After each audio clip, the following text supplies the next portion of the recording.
न्याय के इस उत्सव में आप सबका स्वागत है।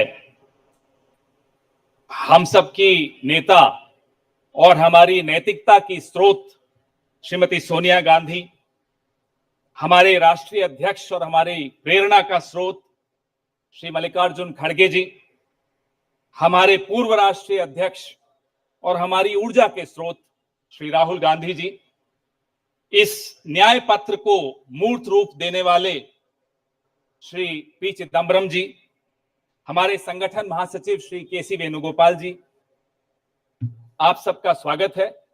सर्वप्रथम वेणुगोपाल जी सबका स्वागत करेंगे।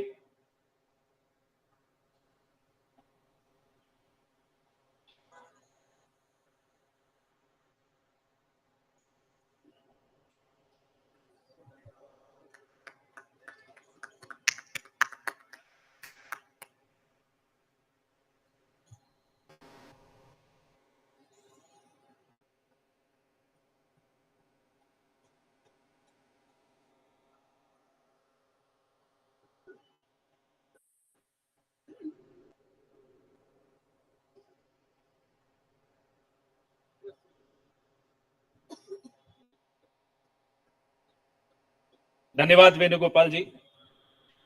साथियों, हमारे नेतृत्व के लिए और हमारी पार्टी के लिए न्याय केवल एक शब्द नहीं है, न्याय संघर्ष है, न्याय तपस्या है और न्याय हक है। सबसे पहले इस कार्यक्रम को आगे बढ़ाते हुए हम न्याय पत्र का विमोचन करेंगे, उसको जारी करेंगे। मैं माननीय कांग्रेस अध्यक्ष श्री मल्लिकार्जुन खड़गे साहब से आग्रह करूंगा कि वो न्याय पत्र को जारी करें।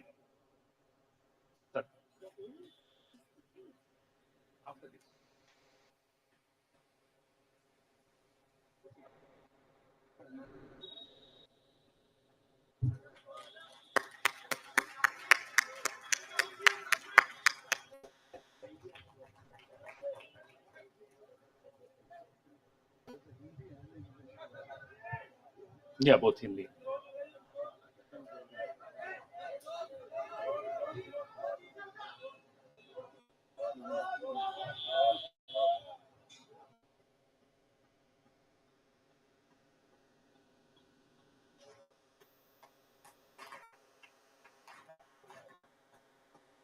धन्यवाद। अब मैं मैनिफेस्टो कमेटी के अध्यक्ष श्री पी चिदम्बरम साहब से आग्रह करूंगा कि वो इस न्याय पत्र के विषय में कुछ इस पर प्रकाश डालें, आपसे चर्चा करें।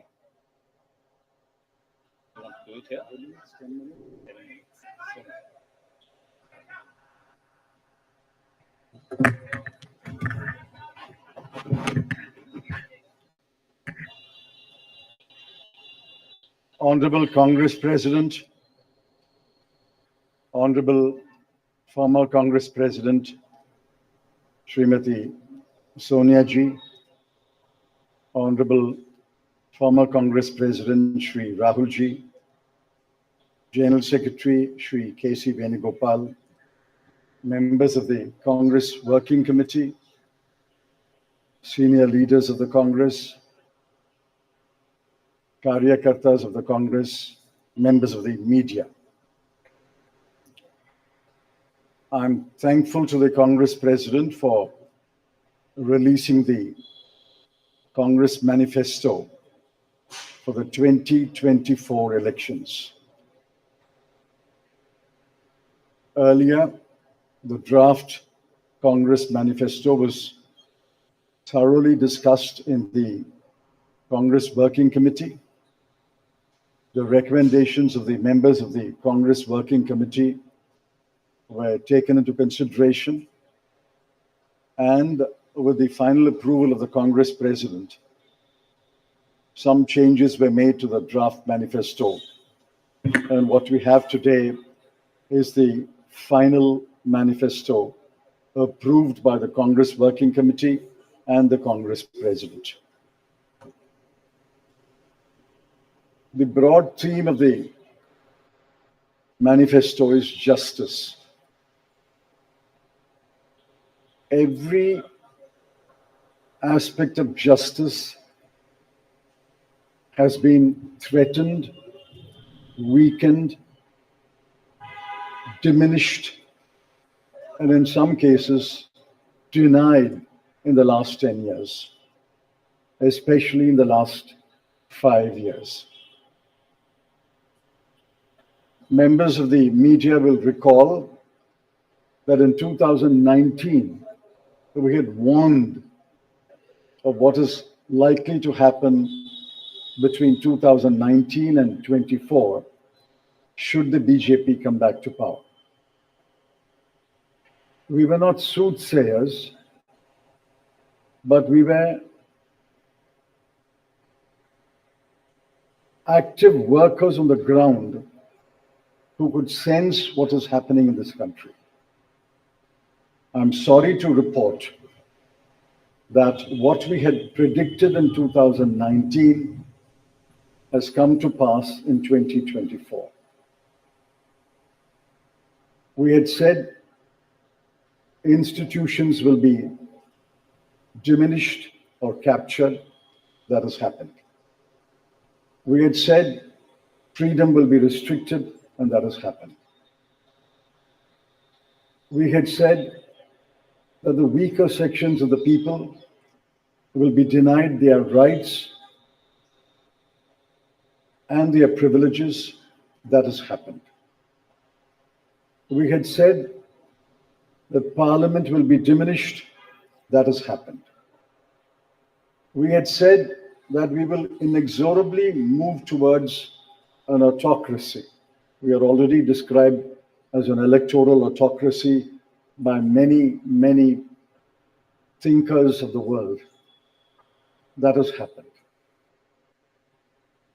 While we are unhappy that what we had predicted has happened, we have in this manifesto suggested bold measures to reverse the damage that has happened in the last 5 to 10 years.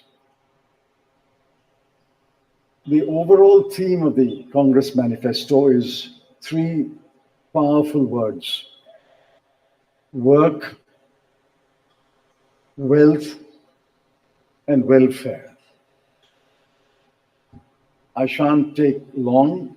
I'll explain each word in one sentence. Work means we must create jobs. If anybody had any doubt, read the report of the ILO that was released 10 to 15 days ago. The government came up with a lame defense through the chief economic advisor, but the defense only made it worse. The ILO report shows that unemployment has assumed monstrous proportions in this country. Yesterday, the media carried a report that 30% of the outgoing class in the Indian Institutes of Technology, the premier institutions of our country, are unemployed. They have not been placed. Jobs, jobs, jobs is a cry everywhere in India. Work encapsulates that section on work. The sections on work encapsulates what we will do to create jobs. The second is wealth. Wealth must be created before it is distributed. On the contrary, the 5 years of the Modi government shows that wages have been stagnant in this country. The average income of the bottom 50% has either remained stagnant or diminished or decreased for the bottom percentiles. We have to create wealth, and that can only be created by growth. The UPA government delivered 8.5% growth in its first term, 2004 to 2009. And over a 10-year period, Dr. Manmohan Singh's government delivered 7.5% growth.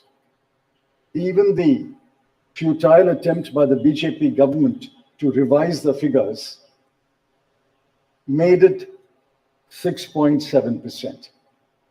But over the last 10 years, the average growth is only 5.8. And if you count the year that ended on 31st March, given the inflated figures, it will still be 5.9. The difference between 7.5 and 5.9 may appear to be trivial, 1.6%, but it's not a trivial difference. It is the difference that makes between a moderately slowing economy and a robust economy. So the second broad theme is wealth. We have to create wealth, which means we must have investment, capital investment, private investment, government investment, and foreign investment. Once we create jobs and once we set in motion policies that will create wealth, this country will go back to the high growth path of the UPA governments. The third section, which addresses many aspects of justice, is welfare. So work, creating wealth, which results in welfare. The welfare of whom? I have always accused the BJP government, the Modi government, is a government of the rich, by the rich, and for the rich. This government is driven only by the interests of the top 1% of this country. But we have to look at the bottom 50%. The bottom of the pyramid, the bottom 50% is as important as those who are well off. And in the bottom 50%, as we go down the ladder, the bottom 20% are extremely poor. It has been estimated that 23 crore people are still poor in this country. UPA government lifted 24 crore people out of poverty. And we promise that if the Congress or a Congress-led government comes to power in 2024, we will lift 23 crore people out of poverty in the next 10 years. That's possible, it's doable, and I conclude by saying the Congress has done it before and we can do it again. I appeal to all of you to spread the message of this manifesto to the nook and corner of this country and ask the people to vote for the hand symbol and to vote for all our allied parties throughout this country. Thank you.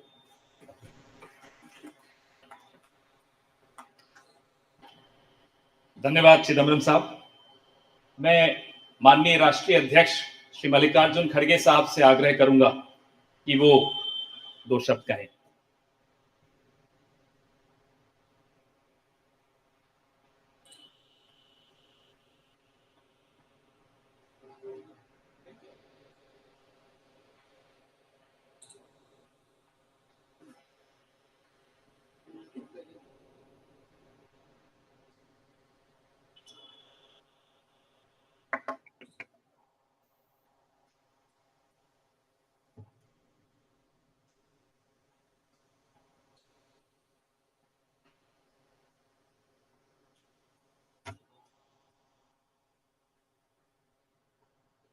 आज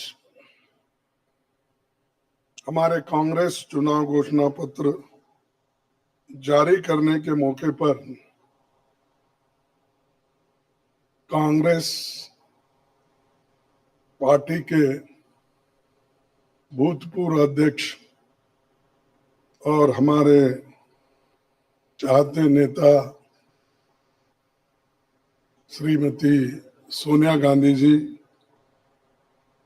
और भूतपूर्व अध्यक्ष श्री राहुल गांधी जी और यहाँ पर पधारे हुए हमारे कांग्रेस पार्टी के सभी नेतागण और खासकर इस जो घोषणा पत्र को तैयार किए श्री पीसी चिदम्बरम जी, केसी वेणुगोपाल जी और सारे वर्किंग कमेटी के मेंबर्स, मीडिया के मेरे दोस्तों, आज मुझे ये भी याद करना है कि बाबू जगजीवन राम का जन्मदिन भी है। और जो बाबू जगजीवन राम हमारे पार्टी में बहुत साल तक 1947 से लेकर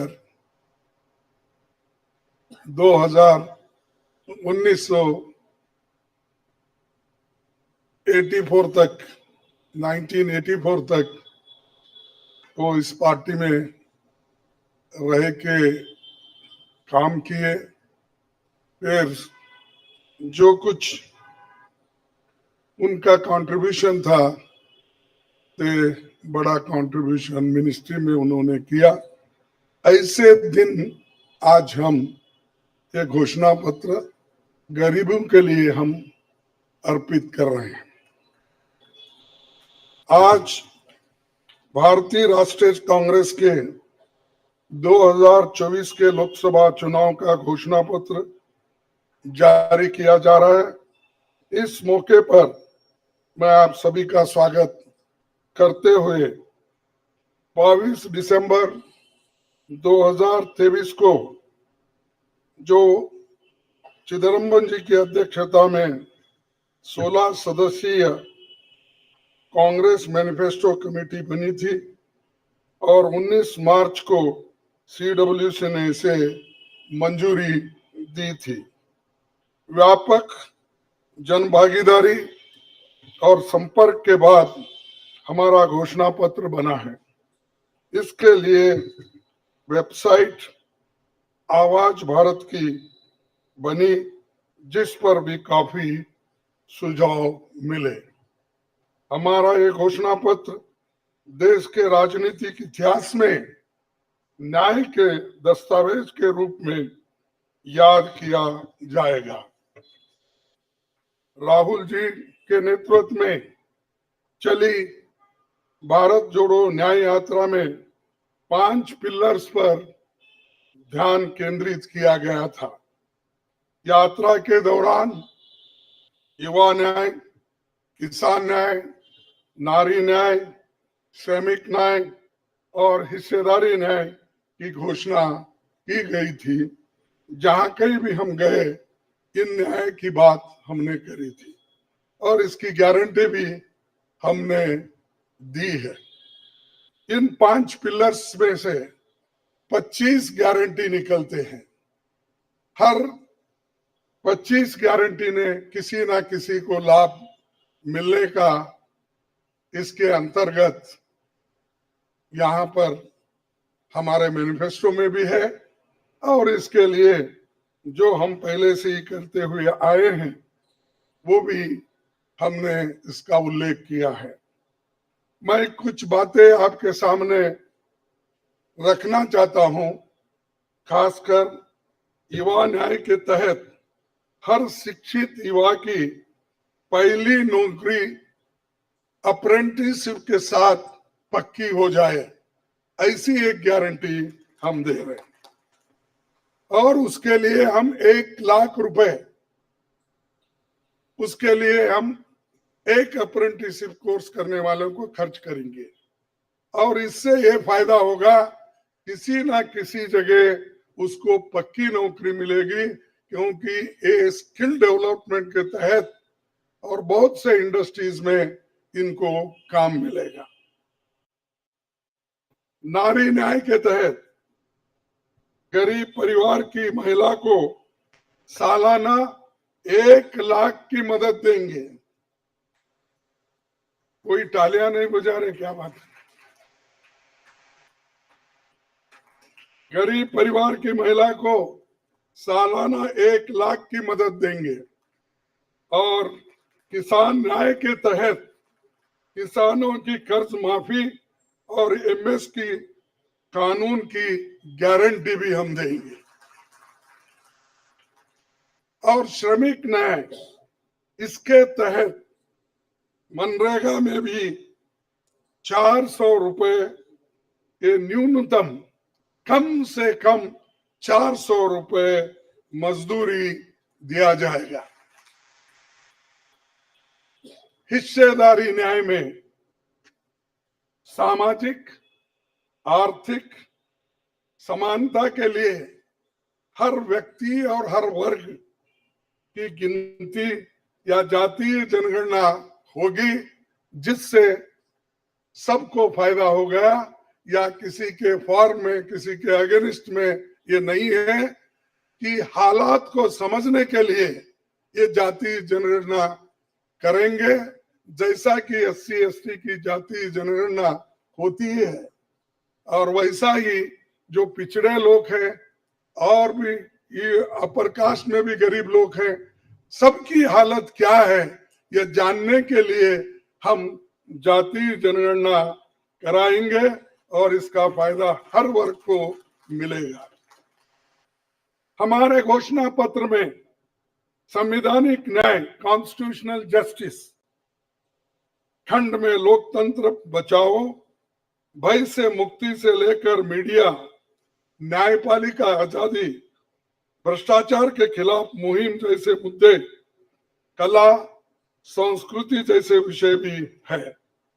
आर्थिक न्याय, इकोनॉमिक जस्टिस खंड में आर्थिक नीतियों, बेरोजगारी, टैक्सेशन और टैक्स रिफॉर्म्स, ये सारी चीजें उसमें हम लाएंगे। इंडस्ट्री और इंफ्रास्ट्रक्चर पर ठोस काम हम करेंगे। राज्य न्याय, जस्टिस फॉर द स्टेट्स में संघीय विकास, पूर्वोत्तर भारत पर रोशनी हम डाले हैं, और जहां कहीं भी फेडरल स्ट्रक्चर को धोखा होगा, हम उस वक्त अपनी आवाज उनके साथ भी उठाएंगे, और जब हमारी गवर्नमेंट आएगी तो उनको बराबरी का हिस्सा देंगे, और ताकि वो पैसे के लिए तरस न हो, चाहे वो ड्रॉट हो, फ्लड हो, डिसास्टर्स हो, इसके लिए नेचुरल डिसास्टर, इन सब के लिए फेडरल गवर्नमेंट को कानून के तहत जो मदद मिलना चाहिए वो हम जरूर उनको दिलाएंगे। उसी के साथ देश की प्रतीक्षा और आंतरिक सुरक्षा के महत्व को ध्यान में रखकर रक्षा न्याय की भी खंड है, जिसमें विदेश नीति भी है, और विदेश नीति हमारी अब तक सफल हुई है, और उसी नीति पे अगर ये लोग काम करते थे और ठीक ढंग से चलते थे, और बहुत से मुश्किल हमको आज जो आ रहे हैं वो कभी नहीं आते थे। तो इसीलिए हम अपना रक्षा न्याय का, देश की रक्षा के लिए पूरा हम काम करेंगे। आखिरी एक महत्व का बिंदु पर्यावरण न्याय भी देंगे। आप सभी से मैं अनुरोध करूंगा कि घोषणा पत्र को बारीकी से देखें, पढ़ के इसमें आपको भविष्य के भारत की शानदार नया तस्वीर दिखेगा, और इसके लिए आप ठीक ढंग से आप काम कर सकते हो। आजादी के बाद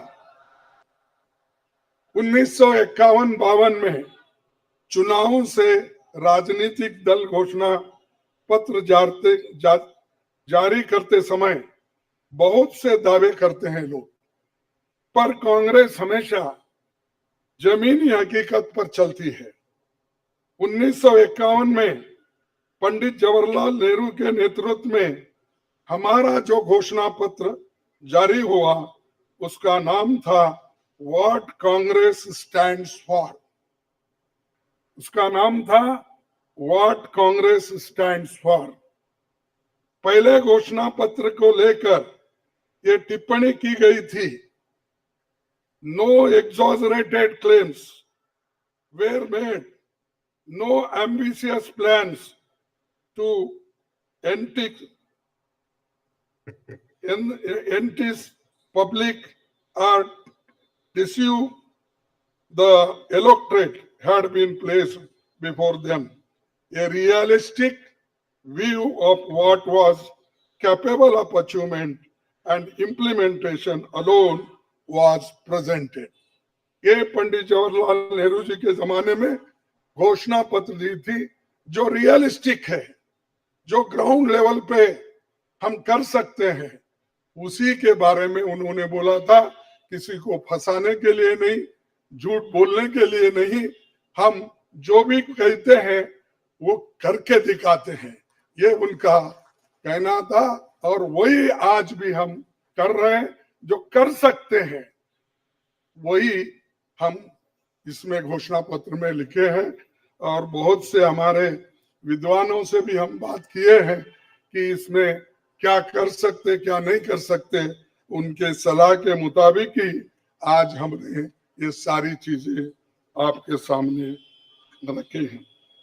ये हमारा 139 ईयर्स साल का शानदार इतिहास है। ये देश के सामाजिक आर्थिक विकास की गति को बहुत तेज करेगा। किसानों, मजदूरों और महिलाओं, युवाओं, गरीबों, वंचित तबकों के विकास के जो बंद दरवाजे हम खोलेंगे, क्योंकि ये मोदी सरकार में ये सारे दरवाजे गरीबों के लिए, महिलाओं के लिए, युवाओं के लिए बंद है। हम जब सत्ता में आएंगे ये दरवाजे सब हम गरीबों के लिए खोल देंगे, उनका विकास करेंगे, ये हमारी प्रतिज्ञा है। डॉक्टर मोदी जी, डॉक्टर मनमोहन सिंह के नेतृत्व वाली हमारी यूपीए सरकार की बहुत आलोचना करते हैं, लेकिन उस 10 साल में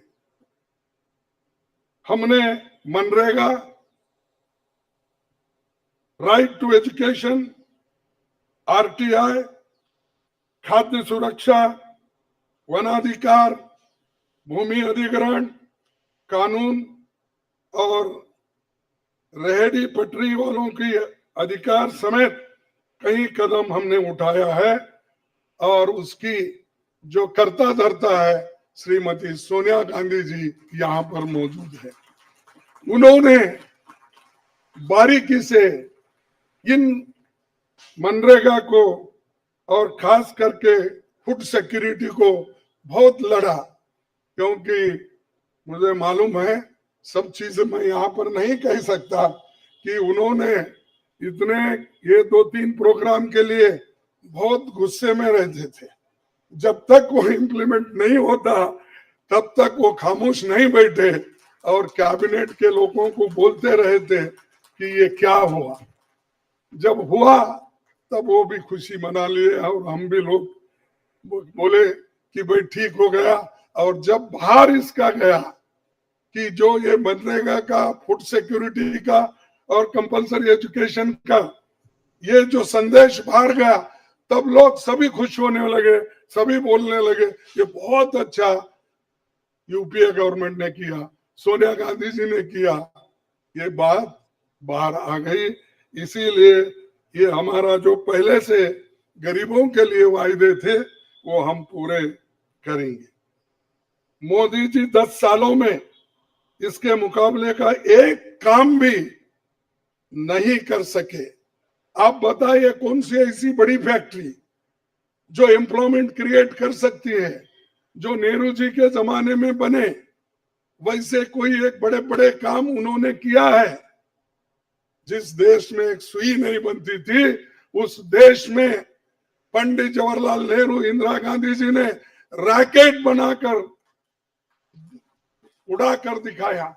और बहुत से जो साइंटिफिक योजनाएं थी हमने बनाए। अब मोदी जी के जमाने में तो गालियां देने का छोड़ के दूसरा तो मैं नहीं सुना। और उसके अगर कोई छुपे हुए काम है तो मेरे को बताओ, ताकि मैं भी उसकी प्रशंसा करूंगा। लेकिन आज हम गारंटी जो भी दे रहे हैं, हम चंद स्टेट में करके दिखाए हैं। हिमाचल में करके दिखाए, कर्नाटक में करके दिखाए, तेलंगाना में करके दिखाए, जहां कहीं भी हमारी सरकार है। और राजस्थान में भी हमने कई नई चीजें की, वहां भी करके दिखाएं। तो ये हम जो कहते हैं, मैं पहले ही कहा, वो हम करते हैं और हम डरते नहीं करने के लिए। हमारा कितना भी नुकसान हो, लेकिन गरीबों के लिए हम करते रहते हैं। ये हमारा पहले से कार्यक्रम है। और मैं चंद बातें इस मौके पर, थोड़ी देर हो गई तो क्षमा चाहता हूं, मैं चंद बातें आपके सामने रखना जरूरी समझता हूं। और आज क्या हो रहा है, विपक्षी नेताओं को जेल में बंद किया जा रहा है। चुनाव में सबको समान अवसर नहीं है और कई मुकदमे एक के ऊपर एक, छोटी छोटी, और हमारे पार्टी के ऊपर इतना बड़ा जुल्म किया और इतने हमारे को पेनल्टीज डाले।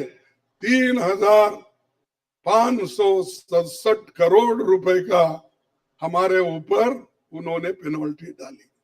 क्या ये लेवल प्लेइंग ग्राउंड है? और ये हमारे ऊपर आज हो रहा, कल मीडिया के ऊपर होगा, मीडिया हाउसेस के ऊपर होगा, सबके ऊपर होगा। तो इसीलिए इसको, इस देश के डेमोक्रेसी को बचाना है, संविधान को बचाना है। इसलिए हम सब लोग, देश के लोग एक होना चाहिए और लड़ना चाहिए। और जो ऑटोक्रेटिक मोदी साहब है, उनको हटाना चाहिए। ये मेरा आपसे विनती है। जब तक आप ये काम नहीं करेंगे, तब तक हम सिर्फ बातों से नहीं होगा। आप लोग घर घर जाके, और हमारी गारंटी कार्ड जो है, इन गारंटी कार्डों को घर घर तक पहुंचाने का काम हमारे कार्यकर्ता करें।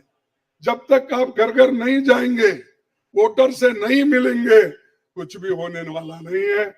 सिर्फ स्लोगन से या मेरे भाषण से कुछ बदलाव होने वाला नहीं। बदलाव होगा तुम जनता से जब मिलेंगे, घर घर जाएंगे, महिलाओं से मिलेंगे, युवाओं से मिलेंगे, और जितने भी हमारे पेरेंट्स हैं, बड़े हैं, उनसे मिलके, किसानों से मिलके आप लोग काम करेंगे, तभी हम कुछ हासिल कर पाएंगे। तो इसीलिए मैं आपसे विनती करूंगा, ये काम हमारा आप करेंगे और इस ऑटोक्रेटिक सरकार को हटाने के लिए आप काम करते रहेंगे। अब बीजेपी का तो ऐसा है, चंदा दो धंधा लो, चंदा दो धंधा लो, कॉन्ट्रैक्ट लो, पैसे दो। तो उन्होंने काम किया और वो कहते हैं कि भ्रष्टाचार मिटाऊंगा। अरे भाई, 25 लोग हमारे बड़े बड़े नेताओं को आपने लिया और 25 नेताओं में 2 को तो एक पूरा एक्सोनरेट किया और 23 लोगों को फिर उनको भी एक्सोनरेट किया। अरे शाह साहब के वॉशिंग मशीन में इतने लोग जो भी जा रहे हैं, क्लीन होके आ रहे हैं, और भ्रष्ट लोग तुम्हारे साथ है, बदनाम हमको कर रहे हैं। मेरे पास तो नहीं है ना, मेरे पास जब तक थे तो आपने बोला वो भ्रष्ट है, फिर आप वो क्लीन कैसा हो गए, प्रामाणिक कैसा हो गए, ठीक कैसा हो गए?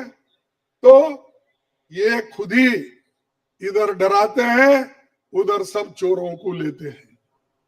तो ये मेरा कहना है। इसीलिए आप इस बात को सोचिए, और हम सालों से गरीबों की सेवा करते हुए आए हैं, आगे भी हम करते रहेंगे। और जितने भी उन्होंने काम किया, मैं यहाँ गिनता नहीं, क्योंकि रेलवे में क्या किया, इन्फ्लेशन का क्या किया, अनएम्प्लॉयमेंट का क्या किया, ये सारे अगर बोलते कहूं तो आप भी थक जाएंगे। तो इसीलिए मैं ज्यादा नहीं बोलता, आप सबको मालूम है, और हमारे पूरे इलेक्शन मैनिफेस्टो में वो चीज वहां पर है। इसीलिए आप तमाम को मैं धन्यवाद अर्पित करता हूं कि आप ऐसे वक्त जो हमको साथ दे रहे हैं, जिस वक्त लोग डर डर के चंद लोग भाग जा रहे हैं। वो डरने वाले कौन है? जो आदमी कुछ चोरी करता है वही डरता है। जो आदमी ठीक है, अपने उसूलों पे खड़ा है, उसको कोई नहीं डराता। अगर डराएगा तो भी वो उसूलों पे ठहरे हुए लोग डरेंगे नहीं। तो इसीलिए हम लोग डरने वाले नहीं। हमारे नेता श्रीमती सोनिया गांधी जी, राहुल गांधी जी, डर उनमें नहीं है और डर का नाम भी नहीं है। और डर ये शब्द उनके पास नजदीक आता नहीं। वो डर सिर्फ मोदी को है, क्योंकि वो हमारे लोगों को ले लेके 400 पार बोलते फिर रहा है। अरे मणिपुर जैसे एरिया में नहीं जा सके, देश में विदेश में 14 फेरियां लगाए, देश में इलेक्शन का प्रचार सरकारी फंड से किया गया, सरकारी वैन से किया गया, लेकिन मणिपुर वो देखे नहीं। क्यों नहीं गए भाई? आपकी तो 56 इंच की छाती है, आपको डर कुछ भी नहीं है। हाँ, आप जा सकते हैं, लेकिन वहां हमारे नेता राहुल गांधी जी जा सकते हैं लोगों के साथ। आप क्यों नहीं जा सकते? क्योंकि आपको डर है, और डरने वाला आदमी देश की भलाई कभी नहीं करता। बाय चांस आया आया, अब आगे लोग उसको देखेंगे और आप भी मजबूती के साथ हमारे साथ खड़े होंगे। इतना ही कहते हुए मेरे 4 शब्द को समाप्त करता हूं। जय हिंद।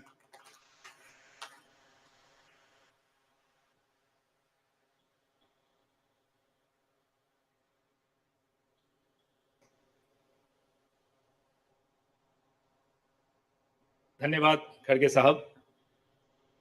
मीडिया के मित्रों, आपके मोबाइल पर सॉफ्ट कॉपी हिंदी और अंग्रेजी की हमारे न्याय पत्र की पहुंच चुकी है। कार्यक्रम के पश्चात उसकी फिजिकल कॉपी भी आपको दे दी जाएगी। कार्यक्रम को आगे बढ़ाते हुए अब 10 मिनट आपके सवाल जवाब होंगे और इसमें अनुशासन रखिएगा। सबसे पहले एजेंसीज को मौका दिया जाएगा, तो एएनआई सबसे पहले अपना सवाल पूछे।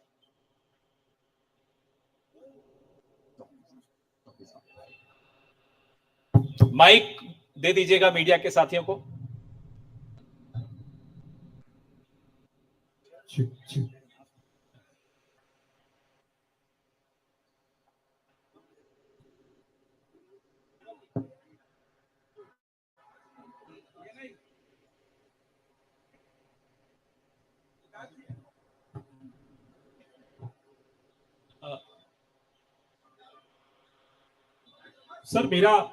सर मैं सिद्धार्थ हूं एएनआई से। सर मेरा सवाल यह है कि आप लोगों ने एक प्रॉमिस किया है अपने मैनिफेस्टो में कि जो लोग पार्टियां छोड़कर जाते हैं, चुने हुए लोग, उनके लिए आप अमेंडमेंट करेंगे, 10th शेड्यूल में डालेंगे ताकि उनकी मेंबरशिप अपने आप बर्खास्त हो जाए। क्या इस तरीके की परिस्थितियां जो आज बन रही है, खासकर आपकी पार्टी इसको देख रही है, इसको ध्यान में रखते हुए आप लोगों ने मैनिफेस्टो में इसको डाला है?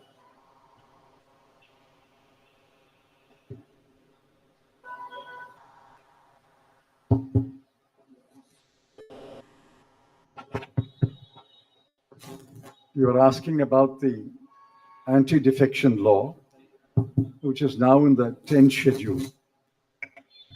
Over the years, political parties, especially defectors, have exposed the limitations of the 10th schedule. So the 10th schedule has to be amended. Check. What is he saying? The 10th schedule is to be amended.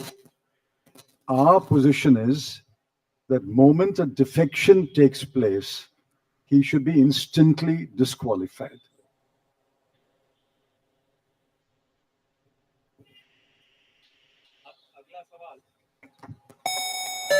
अगला सवाल PTI.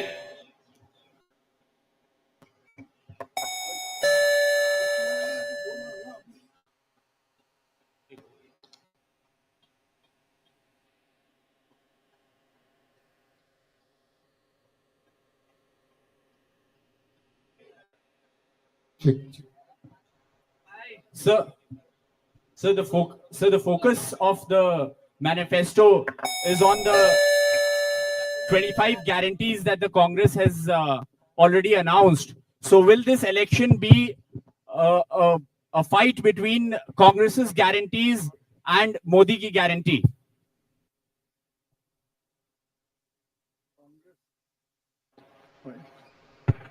The Congress guarantees are concrete guarantees. We have spelt out in English and Hindi and in due course in different languages what each guarantee means, what each guarantee will deliver to the people. Mr. Modi's guarantees are only in order to ensure that he is guaranteed a third term job. Where is the guarantee? What happened to the guarantee of 2 crore jobs? What happened to the guarantee of 15 lakhs in the account of every Indian? What happened to the guarantee of doubling farmers' income? What happened to the guarantee of raising India's GDP to 5 trillion? I can offhand narrate at least 50 such promises of Mr. Modi. Mr. Modi's promises are empty promises. Our 25 guarantees are concrete guarantees.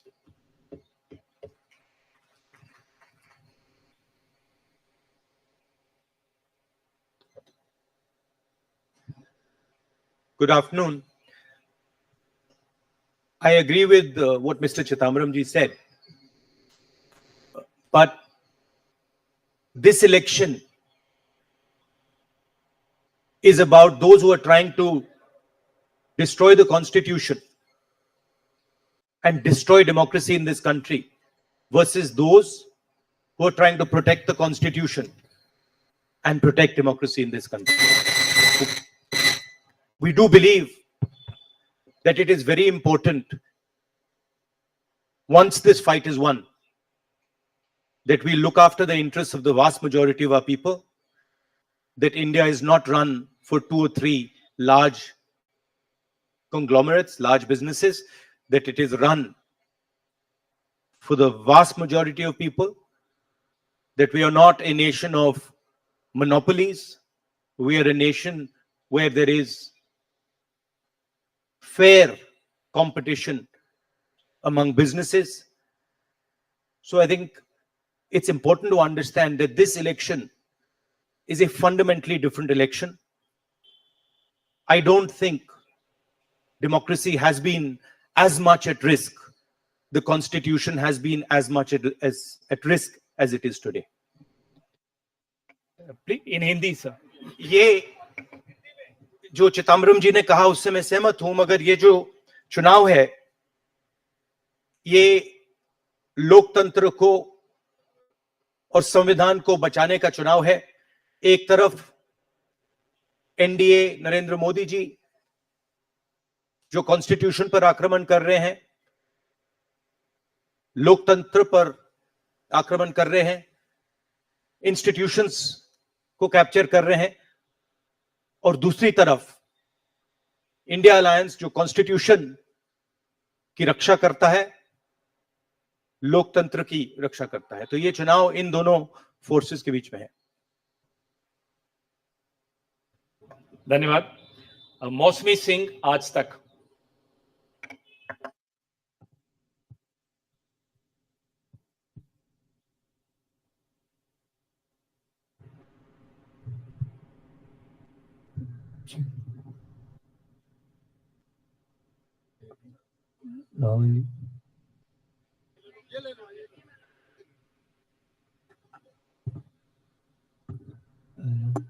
Hello, मेरा सवाल madam Sonia Gandhi से है। Ma'am, अगर आपसे सवाल, राहुल जी, आपने OPS को लेके लगातार जो है झंडा बुलंद किया है। तमाम सरकारें आपकी, उन्होंने ओपीएस का वादा किया था। चिदम्बरम साहब, you had promised OPS, and in Himachal and Rajasthan you implemented OPS, but in the manifesto the OPS scheme is missing. So is there reflects, is there a introspection that it's not viable economically? Is it that? It's not missing as such. It's very much on our minds. But please remember the developments that have taken place in the last 4 months. The government has appointed a committee headed by the Finance Secretary to review the NPS and the demand for OPS and to find a way in which the objectives of OPS can be financed by a funded pension scheme. Which means the government has come around to the point of view that while the OPS delivered benefits to the pensioners, the NPS made it sustainable.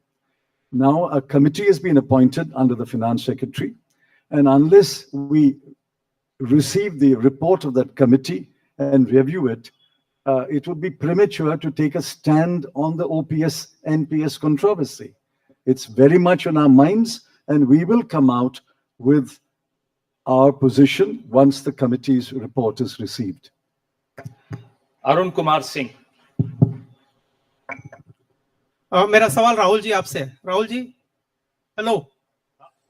Rahul ji, सीधे सीधे इधर, front. सवाल आपसे यह है कि 2014 में जैसे ही मोदी सरकार आई थी, आपने एक बयान दिया था और आपने ये कहा था कि देखते जाइए धीरे धीरे कॉन्स्टिट्यूशनल इंस्टीट्यूशंस जितने भी हैं देश पे, उस पे आरएसएस और बीजेपी का कब्जा हो जाएगा। अब आप ये कह रहे हैं कि हो चुका है और आप कह रहे हैं कि हम कानून भी लाएंगे। क्या आपको ऐसा नहीं लगता राहुल जी कि ये जब आप करेंगे तब बीजेपी आपके ऊपर ये आरोप लगाएगी कि चूंकि केसेस जो है या पूछताछ विपक्ष के नेताओं से ज्यादा हुई, इसलिए ये प्रतिक्रिया में लाया गया रिएक्शनरी लॉज अमेंडमेंट होंगे?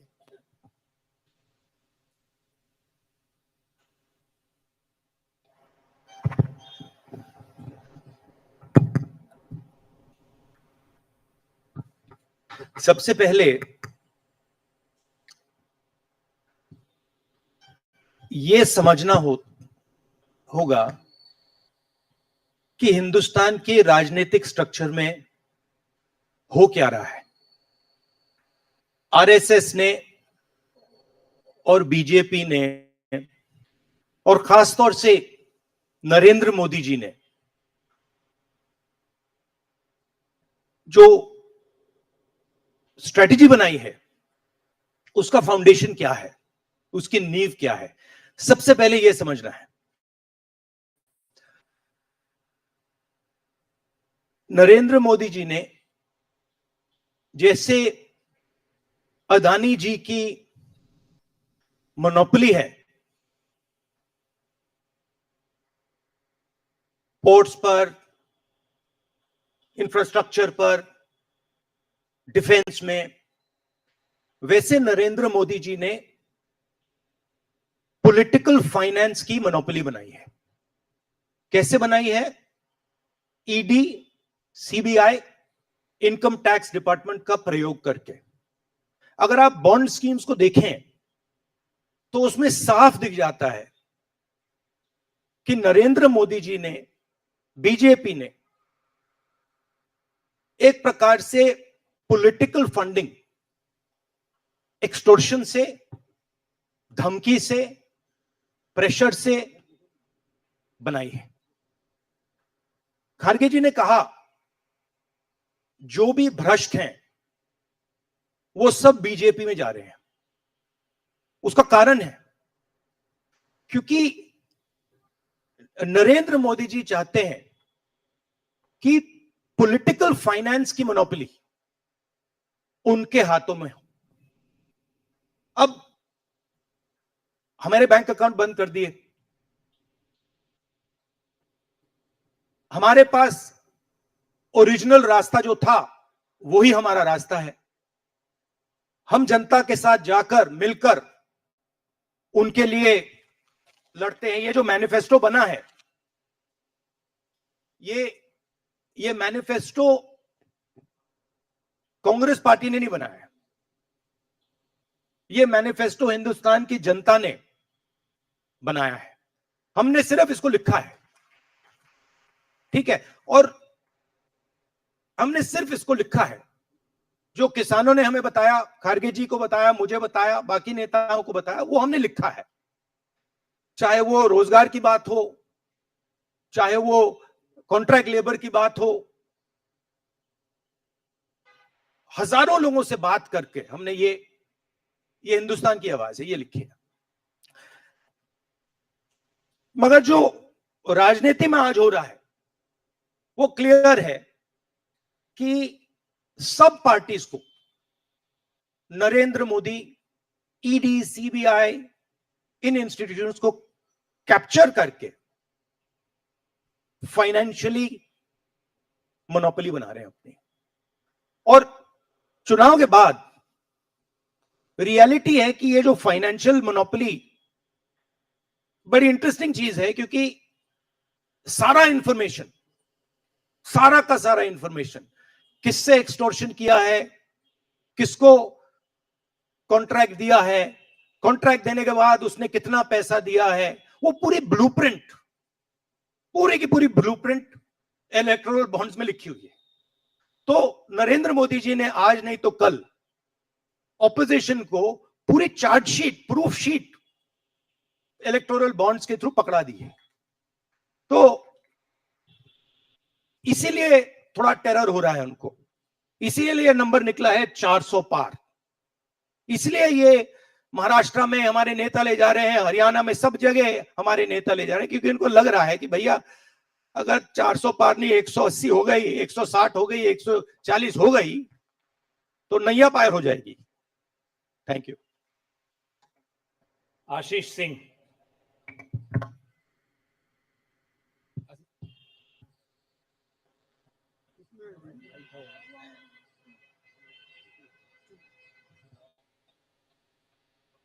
राहुल जी, लास्ट टाइम पिछले लोकसभा चुनाव में राहुल जी आपने मुझे याद है कहा था, you were convinced that time कि मोदी जी जा रहे हैं, मोदी जी का वक्त खत्म हो गया है।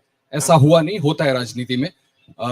इस दफा नरेंद्र मोदी को आप कितनी बड़ी राजनीतिक चुनौती मानते हैं सर 2024 के चुनाव में? देखिए, 2019 में ये शुरू हुआ, आज ये एक तरह पीक पे पहुंच गया है। हिंदुस्तान के सारे इंस्टीट्यूशंस उनके हाथ में हैं, पॉलिटिकल फाइनेंस की मोनोपोली उनके हाथ में है, CBI, ED, income tax, EC, ये सारे के सारे बीजेपी के हाथ में है, बीजेपी के कंट्रोल में है। तो जैसे मैंने अपने भाषण में कहा, cricket match is a rigged match, cricket match is not a fair match. उसमें चाहे सोशल मीडिया की बात करें, आप हमारे नेताओं के, ऑपोजिशन नेताओं की सोशल मीडिया देख लीजिए, मेरा यूट्यूब देख लीजिए, मेरा फेस टाइम देख लीजिए, फेसबुक देख लीजिए, इंस्टाग्राम देख लीजिए, तो ये सारा का सारा स्ट्रक्चर कंट्रोल्ड है, रिग्ड है। इसलिए बहुत जरूरी है कि जनता इस बात को समझे कि ये नॉर्मल चुनाव नहीं है, ये लोकतंत्र को बचाने का, संविधान को बचाने का चुनाव है, और इसको लड़ना और जीतना बहुत जरूरी है। ये चुनाव 2-3%, 5% और बाकी हिंदुस्तान के बीच में चुनाव है, और जो बाकी हिंदुस्तान चाहता है वो इस मैनिफेस्टो में है, और जो 2% चाहता है, जो अदानी जी चाहते हैं, वो आप उनका मैनिफेस्टो देख लीजिए, आपको पता लग जाएगा, उसमें उनकी रिक्वेस्ट लिस्ट पूरी की पूरी आपको मिल जाएगी। Thank you. आखिरी सवाल कुमार विक्रांत सिंह।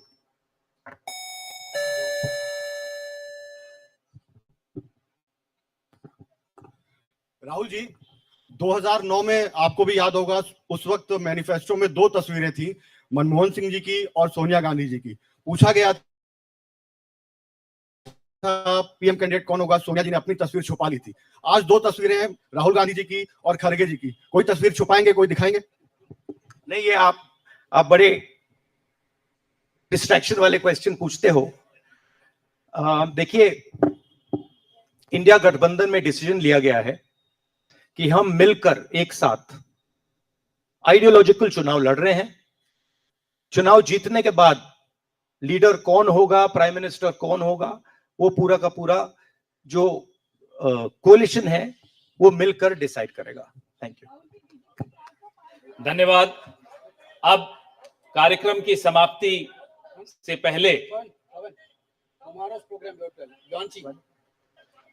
श्री केसी वेणुगोपाल कल के कार्यक्रम के विषय में आपसे 2 शब्द कहेंगे। Dear friends, today we are already released the Brother, he wants South media chance. इन्हें माइक दीजिए जो साउथ इंडिया से हमारे जो साथी हैं, और ये आखिरी सवाल होगा।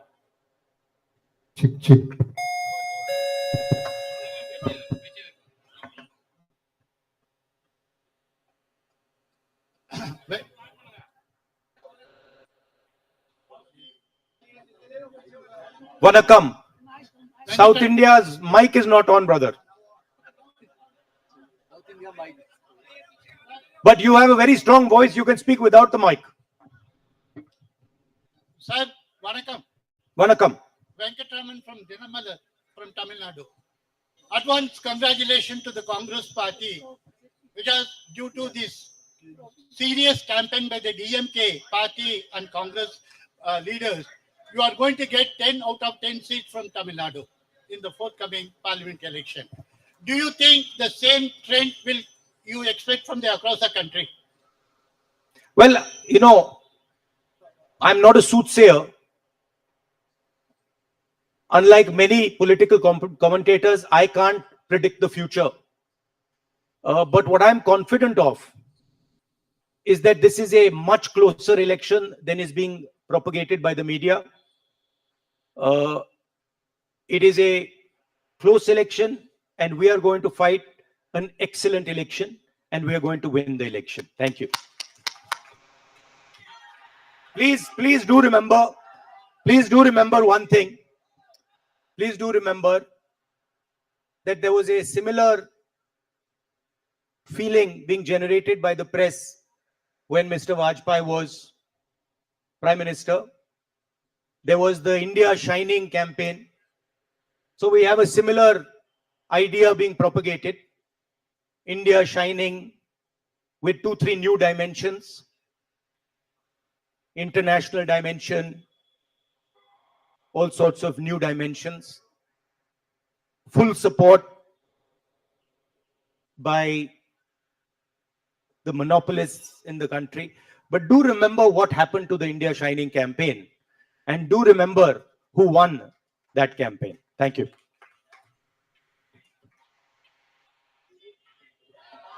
Dear friends, today already we released the Congress Manifesto of 2024. Tomorrow, in 2 places, we are launching the manifesto with huge rallies. One is in Jaipur. Tomorrow morning, the manifesto launching will take place in Jaipur. And second rally of launching the manifesto will take place in Telangana, Hyderabad in the evening.